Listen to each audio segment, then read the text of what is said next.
ان کے ایک بیٹے ڈاکٹر مرزا سلطان احمد لکھتے ہیں کہ ان کو حضرت خلیفہ مسیح ثانی سے بہت زیادہ محبت تھی.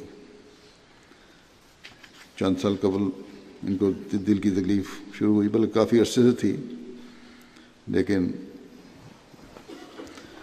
آہستہ آہستہ بڑھتی رہی، زیادہ ہو گئی، اکاڑے گئے ہوئے تھے سفر پہ. تو یہاں سے ان کا پتہ لگا، ان کے یہ بیٹے ان کو لینے گئے، ڈاکٹر نوری بھی ساتھ تھے. تو راستے میں ہی یہ ادھر سے آ رہے تھے، ملاقات ہو گئی. تو یہ کہنے لگے مرزا خورشید احمد صاحب کہ میں یہ دعا کر رہا تھا کہ سارا راستہ میں یہ دعا کرتا رہا کہ میں ربا پہنچ جاؤں جو حضرت خلیفۃ المسیح ثانی کے قدموں میں جان نکلے، یعنی وہ بستی جہاں آپ دفن ہیں اور جو آپ نے بات کی. یہ تھا عشق و محبت کی کہانی حضرت خلیفۃ المسیح ثانی سے.